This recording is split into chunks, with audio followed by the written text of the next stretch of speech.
낭독 2일차. 나 또한 누군가의 스승이 된다. 유자 상시 무광, 입필 정방 불경청. 아이들에게는 항상 속이지 않는 것을 보이며 바른 방향을 향해 서며 비스듬한 자세로 듣지 않도록 가르친다. 예기 공례.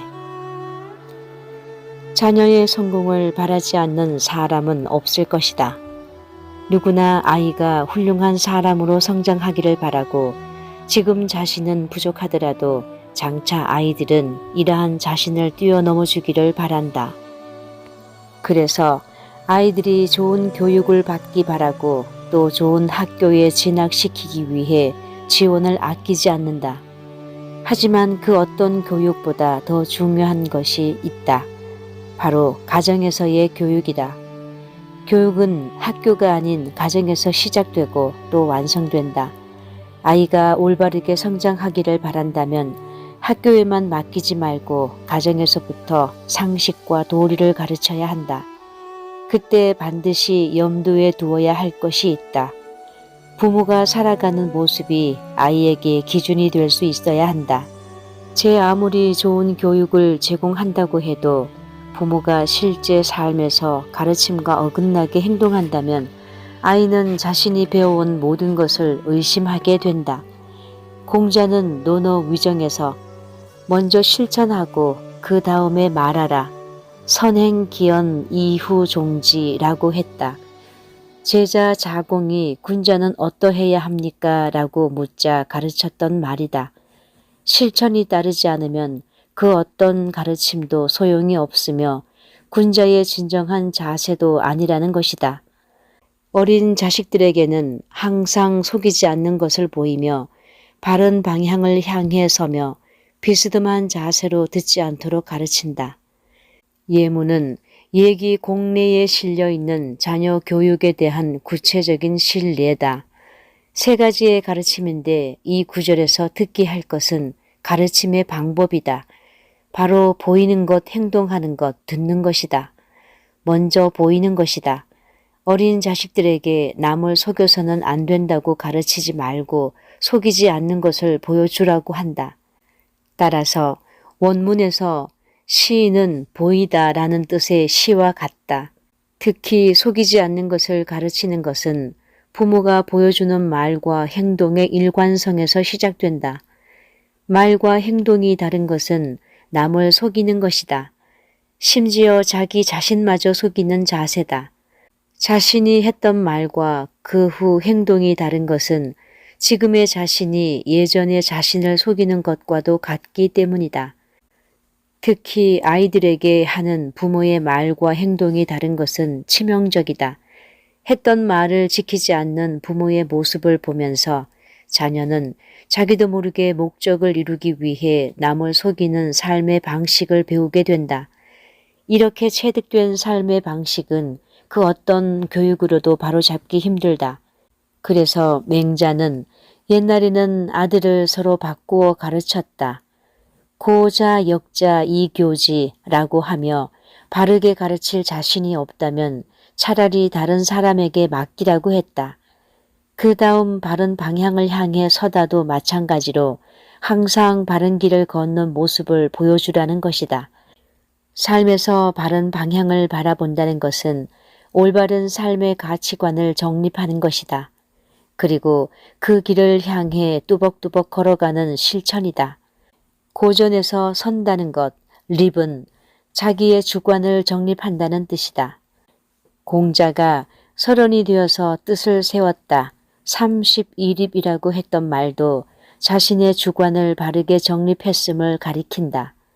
바르게 선 사람은 어떤 상황이 오더라도 흔들리지 않는다.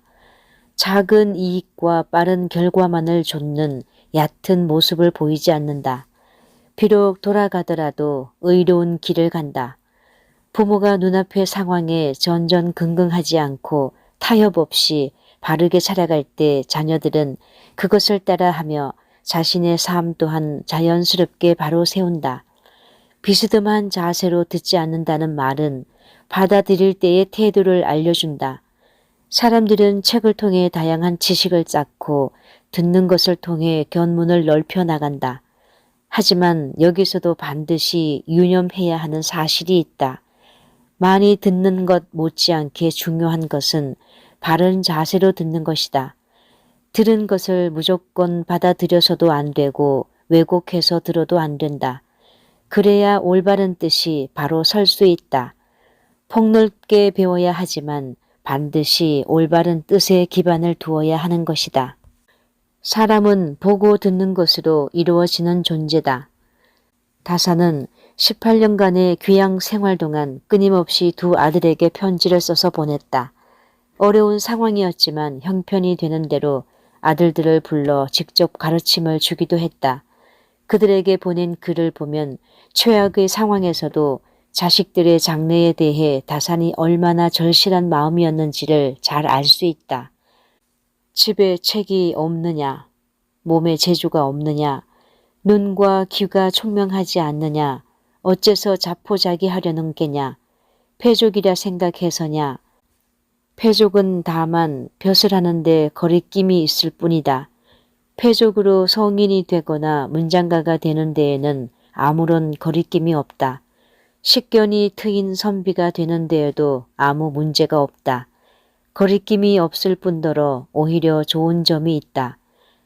과거 시험에 얽매이지 않아도 되는 데다 가난함과 곤궁함을 통해 오히려 심지를 단련할 수도 있다. 다산이 자식들에게 가르친 것은 고난에 임하는 자세다. 자신 역시 편지에 쓴 글에 부끄럽지 않게 당당하게 고난에 맞섰다. 그리고 끊임없이 학문에 정진했다. 아이가 가장 가깝게 그리고 가장 먼저 배우는 사람은 바로 부모다. 조금 자라게 되면 스승이다. 따라서 예문의 글은 자녀를 가르치는 사람, 즉 부모와 스승에게 주는 가르침이다.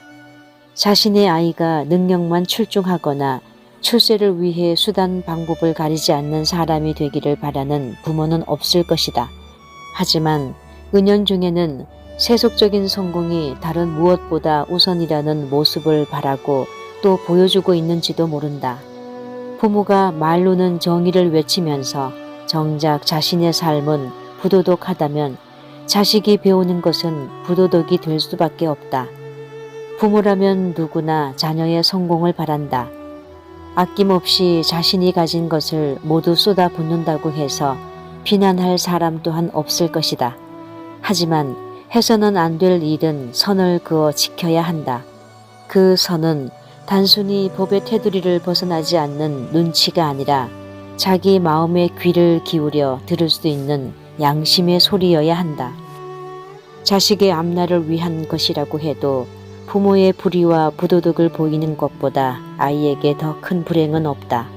아이가 남을 속이지 않는 사람, 바른 길로 뚝심 있게 나아가는 어른, 흐트러지지 않고 예의 바른 시민이 되기 원한다면 먼저 아이에게 그런 모습을 보여야 한다.